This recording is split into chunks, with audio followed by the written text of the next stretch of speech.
જય શ્રી કૃષ્ણ.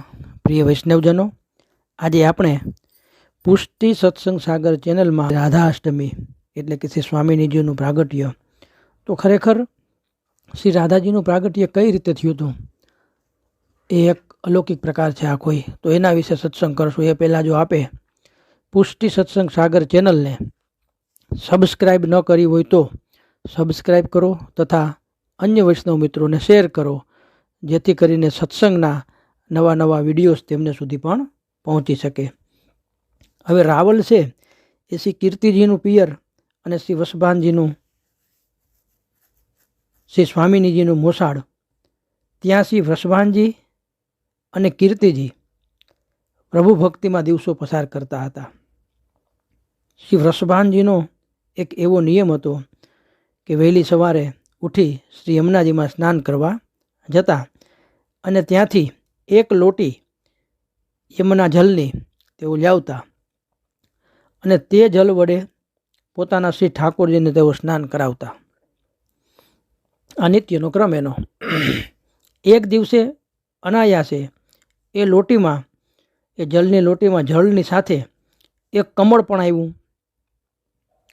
શ્રી ઠાકોરજીને સ્નાન કરાવતા એ કમળ એના હાથમાં આવ્યું અને તે પ્રકાશમય જણાવા લાગ્યું. એમાંથી એક એવો તેજ પૂજ પ્રકાશ દેખાતો. એમાંથી શ્રી વૃષભાનજી જેમ જેમ કમળની પાંખડીઓ ખોલતા ગયા તેમ તેમ તેમાંથી અલૌકિક પ્રકાશ ફેલાતો ગયો. આ પ્રકાશમાંથી આખું ઘર હતું જે એ ઝળહળી ઉઠ્યું. છેવટે કમળમાંથી અલૌકિક દિવ્ય જ્યોતિ સ્વરૂપ કન્યા રત્ન પ્રાપ્ત થયું. પતિ પત્નીએ તે જ ક્ષણે નિર્ણય કરી લીધો કે શ્રી ઠાકોરજીએ કૃપા કરી સંતાન રૂપી આ બાળકી આપણને આપી છે, આપણે તેનું પ્રેમથી લાલન પાલન કરીને એને ઉછેરીને મોટા કરશું. હવે મહારાણી કીર્તિજીને ત્યાં કન્યાનું પ્રાગટ્ય થયું એ વાત વાયુ વેગે સર્વત્ર પ્રસરી ગઈ. કીર્તિજીને ઘેર લાલીનું પ્રાગટ્ય થયું એ જાણી ગોપ, ગ્વાલ, ભાટ, ચારણ, માગણ, બંદીજનો, વિપ્રો વગેરેનો આનંદનો પાર ન રહ્યો. તેઓ ધોળ મંગલ ગીત ગાતા ગાતા દૂધ, દહીં, હળદી, કુમકુમ, શ્રીફળ વગેરે થાળો ભરી ભરી અને શ્રી વૃષભાનજીને ઘેર વધામણીનો આનંદ માણવા બધા ભેગા મળ્યા. અને શ્રી વૃષભાનજીએ ઉદાર હૃદયે તેમને બધાને સંતોષ્યા. પ્રસૂતિ ગૃહમાં રૂપનો અંબાર ગર્ગાચાર્ય જન્મ નક્ષત્ર જોતા જ આનંદમાં આવી ગયા અને કહેવા લાગ્યા કે આ તો સર્વ શ્રુતિઓનો સારભૂત મૂર્તિમંત શુદ્ધ પ્રેમ ભક્તિનું પ્રાગટ્ય શ્રી રાધાજીનું પ્રાગટ્ય છે, જેનો જન્મ કોટાન કોટી પુત્રોના પ્રાગટ્યથી પણ વધારે આનંદ આપનારો અને ઉત્તમ છે. જેની સેવામાં મોટા મોટા ઋષિ મુનિઓ અરે શ્રી કૃષ્ણ પોતે પણ સૌભાગ્ય માને અને જેની કૃપા કટાક્ષથી પૂર્ણ પુરુષોત્તમનો પ્રેમ સહેજે પ્રાપ્ત થાય એવા મહા અલૌકિક શ્રી રાધાજી પ્રગટ થયા છે, આવું ગર્ગાચાર્યજી કહે. પણ આ શું? આ કન્યા રત્નના મુખારબિંદુ પર મંદ મુસ્કાનની છાયા પથરી રહી છે, પણ પોતે તો નિમિલિત નહીં, એટલે કે બંધ આંખો ખોલતા જ નથી, નિમિલિત. જાણે કોઈમાં ધ્યાનમગ્ન એવા છે, કોઈનામાં ધ્યાનમાં એવા મગ્ન છે કે એ આંખો બંધ છે એની, કોઈના સામે દ્રષ્ટિ પણ કરતા નથી. મૂળમાં તો એ પ્રભુના ધ્યાનમાં સમાધિસ્થ થયા હતા. 1 માસ, 2 માસ, 3 માસ એમ દિવસ ઉપર દિવસ વીતવા લાગ્યા. ઋતુઓ બદલાતી ગઈ, છતાં આપે નેત્રો ખોલ્યા જ નહીં. ઘણા વૈદ્યોને બતાવી, ઉપચારો યોજ્યા, પણ સઘળા પ્રયત્નો બધા વ્યર્થ ગયા. તેમ કરતાં 2 વર્ષ થયા. 2 વર્ષ લધ્યા. 2 વર્ષ સુધી આંખો શ્રી સ્વામિનીજીની બંધ જ, ખોલતા જ નથી, આંખો જ નથી ખોલતા. પછી 2 વર્ષ પછી એને બધાએ મળી કે ત્યાં તો શ્રી નંદરાયજીના ઘેર શ્રી યશોદાજીને ત્યાં લાલનું પ્રાગટ્ય થયું. એ વધાઈ આવી તો એ વધાઈ સાંભળી શ્રી કીર્તિજી અને શ્રી વૃષભાનજી દીકરીને લઈને શ્રી નંદરાયજીને ત્યાં દૂધ, દહીં, અક્ષત, કુમકુમ, કેસર, શ્રીફળથી ભરેલો થાળ સાથે આવી પહોંચ્યો અને ગોપી ગ્વાલ બધા આનંદ કરે અને જ્યાં એ લોકો બધા લઈ અને વધામણી દેવા નંદાલયમાં આવ્યા. પણ જેવો પ્રસૂતિ ગૃહ હતું જ્યાં યશોદાજીએ લાલનું પ્રાગટ્ય થયું એ પ્રસૂતિ ગૃહમાં પ્રવેશ્યા કે ત્યાં પ્રકાશ વિશેષ વધવા લાગ્યો. હવે જેમ જેમ પ્રકાશ વધવા લાગ્યો તો તેમ તેમ જેમ જેમ આગળ આવતા ગયા પ્રસૂતિ ગૃહમાં યશોદાજી પાસે તો એમ એમ એનો પ્રકાશનો પુંજ હતો જે પાલવ ઢાંકી અને કીર્તિજીના ગોદમાં શ્રી સ્વામિનીજી હતા તો એ પ્રકાશનો તેજ પુંજ વધવા લાગ્યો.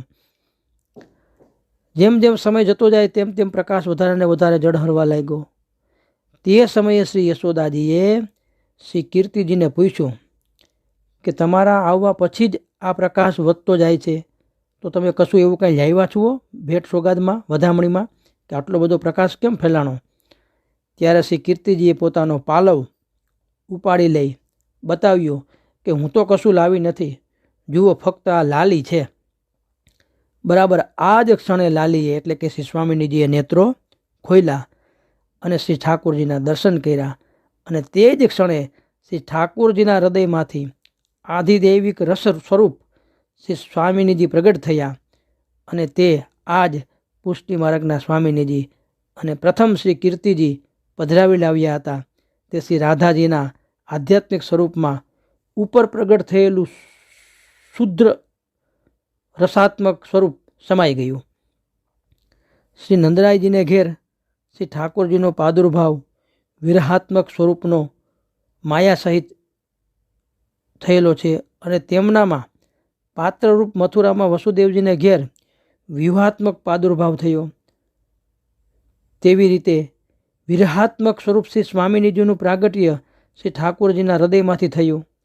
વિશેષ ખાતરી માટે જુઓ 3 જન્મની 84 વૈષ્ણવની વાર્તામાં 84મી શ્રી કૃષ્ણદાસ અધિકારીની વાર્તામાં તેમાં શ્રી ઠાકોરજીના હૃદયમાંથી શ્રી સ્વામિનીજીનું પ્રાગટ્ય થયું છે એ પ્રમાણનો ઉલ્લેખ પણ એમાં મળે છે. આ કીર્તિજીએ શ્રી યશોદાજીને કહ્યું કે હું તો એમ માનું છું કે તમારા ઘેર આવવાથી જ આનો નવો જન્મ થયો અને મને આ પ્રાપ્ત થઈ.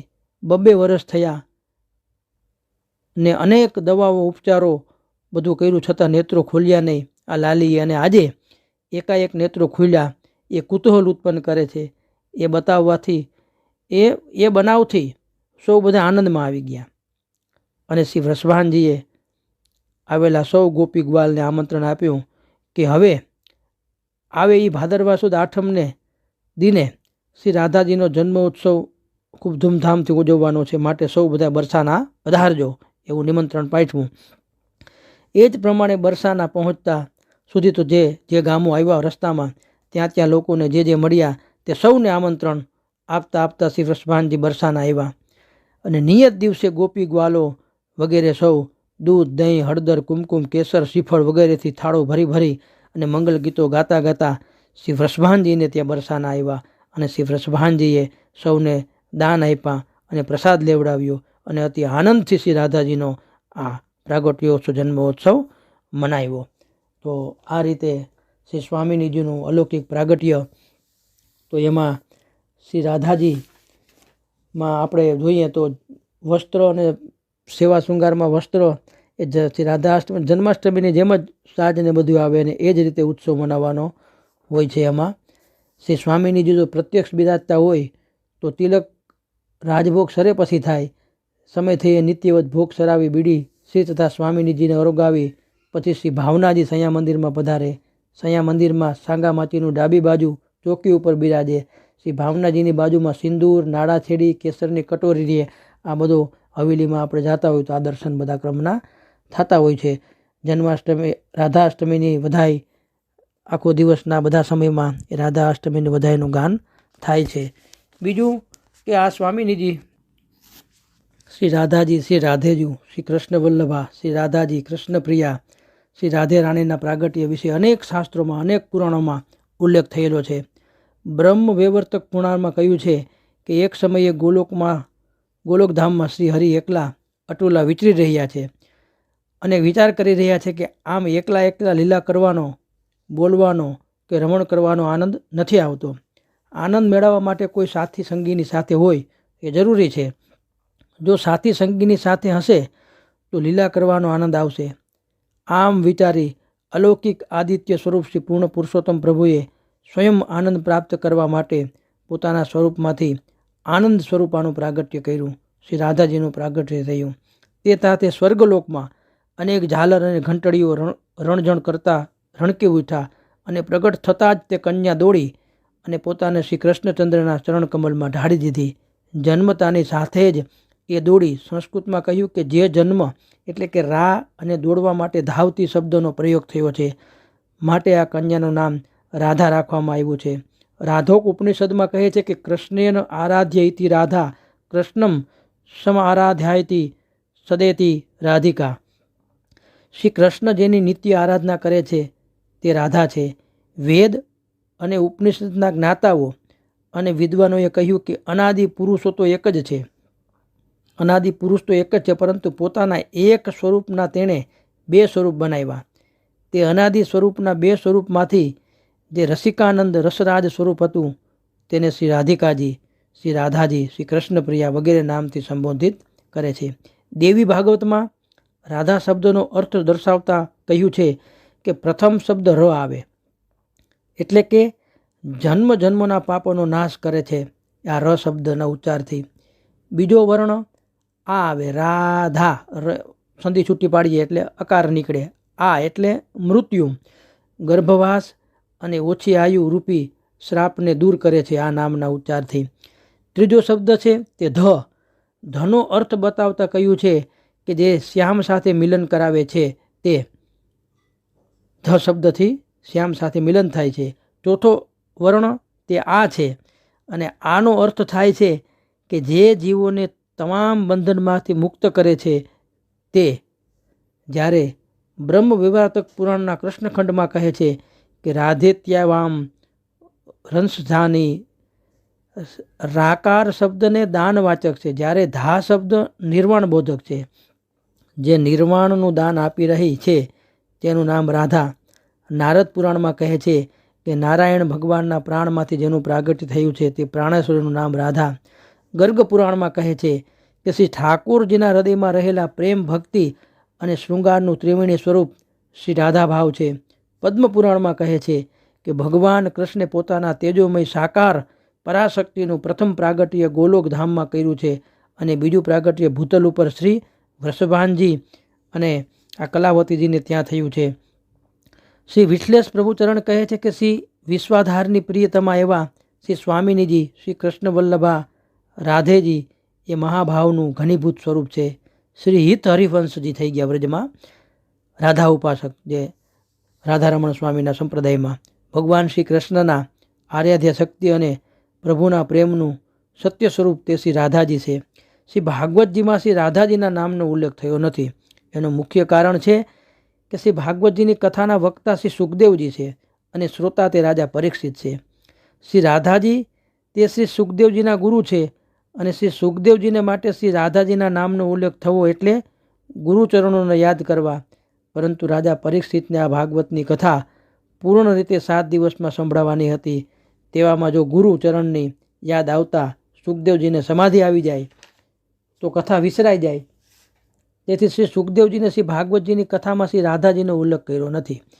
બીજી કથા અનુસાર જ્યારે શ્રી સુખદેવજીના પિતા શ્રી મહર્ષિ વેદવ્યાસજી શ્રી ભાગવતજીની રચના કરી રહ્યા હતા ત્યારે ત્યાં ભગવાન કૃષ્ણના રસમાં મગ્ન થયેલા મહર્ષિ વેદવ્યાસજીથી શ્રી રાધાજીનું ચરિત્ર લખવાનું ભૂલાઈ ગયું. તેથી શ્રી રાધાજીનો પ્રત્યક્ષ ઉલ્લેખ શ્રી ભાગવતજીમાં થયો નથી, પરંતુ પરોક્ષ રૂપે તેમનો ઉલ્લેખ કરવામાં આવ્યો છે. તો આ રીતે ઘણા બધા ભવિષ્ય પુરાણમાં પણ, શિવ પુરાણમાં પણ થોડા અંશો શ્રી રાધાજીના નામનો ઉલ્લેખ મળે છે અને ઘણા પુરાણોમાં એનું વર્ણન છે. તો એવું આવતીકાલે શ્રી રાધા અષ્ટમી, શ્રી રાધિકાજીનો પ્રાગટ્ય ઉત્સવ એ આપણે બધા મનાવીએ છીએ. તો બધા વૈષ્ણવોને આ જન્મ ઉત્સવ, આ પ્રાગટ્ય ઉત્સવની ખૂબ ખૂબ બધાઈ. શ્રી વલ્લભાધીશ કી જય.